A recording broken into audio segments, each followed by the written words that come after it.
মরিচা আর অবহেলার মধ্যে কোনো পার্থক্য নেই। মরিচা ধীরে ধীরে লোহাকে ক্ষয় করে, আর অবহেলা ক্ষয় করে মানুষকে। 2 হাত দিয়ে একসাথে 10 জনকে মারা যায় না, কিন্তু 2 হাত জোর করে একসাথে 100 জনের মন জয় করা যায়।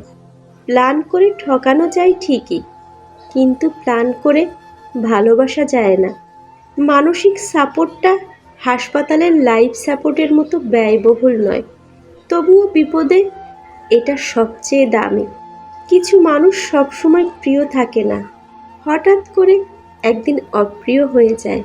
একজন শিক্ষক আন্তরিকতার সাথেই পাশের মেয়েটাকে বললেন, মা, তোমার কি বিয়ে হয়েছে? মেয়েটা একটু লজ্জা পেয়ে বলল, জি স্যার, আমার 2 বছরের একটা ছেলে আছে। শিক্ষক চট করে দাঁড়ালেন, খুব হাসি হাসি মুখ নিয়ে বললেন, আমরা আজ আমাদেরই একজন প্রিয় মানুষের নাম জানব। এই কথা বলেই মেয়েটির দিকে তাকিয়ে বললেন, মা, আজকে তুমিই শিক্ষক, এই নাও চক ডাস্টার, যাও তোমার প্রিয় 10 জন মানুষের নাম লিখো। মেয়েটি বোর্ডে গিয়ে 10 জন মানুষের নাম লিখল। শিক্ষক বললেন, এরা কারা? তাদের পরিচয় ডান পাশে লেখো। সংসারের সবার নামের পাশে 2-1 জন বন্ধু ও প্রতিবেশীর নাম আছে, সেখান থেকে 5 জনকে মুছে দাও। মেয়েটি তার প্রতিবেশী ও ক্লাসমেটদের নাম মুছে দিল।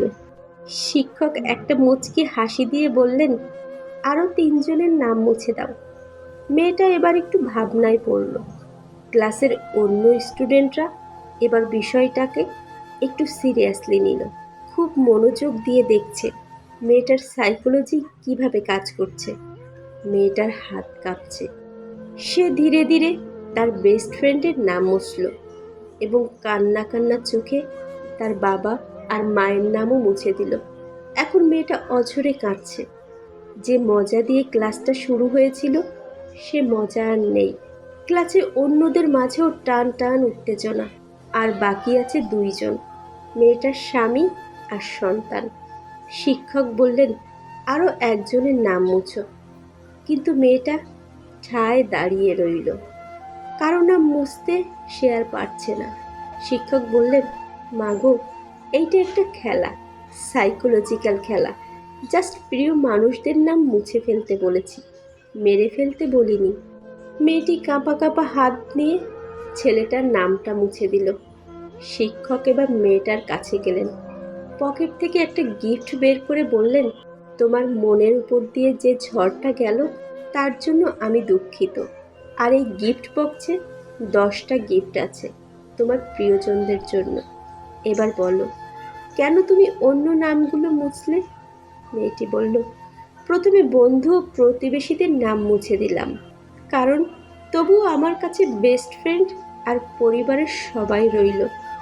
পরে যখন আরও 3 জনের নাম মুছতে বললেন, তখন বেস্ট ফ্রেন্ড আর বাবা মায়ের নাম মুছে দিলাম, কারণ ভাবলাম বাবা মা তো চিরদিন থাকবে না, আর বেস্ট ফ্রেন্ড না থাকলে কি হয়েছে, আমার কাছে আমার পুত্র আর তার বাবাই বেস্ট ফ্রেন্ড। কিন্তু সবার শেষে যখন এই 2 জন থেকে 1 জনের নাম মুছতে বললেন, তখন আর সিদ্ধান্ত নিতে পারছিলাম না। পরে ভেবে দেখলাম, ছেলে তো বড় হয়ে একদিন আমাকে ছেড়ে চলে গেলেও যেতে পারে, কিন্তু ছেলের বাবা তো কোনোদিনও আমাকে ছেড়ে যাবে না।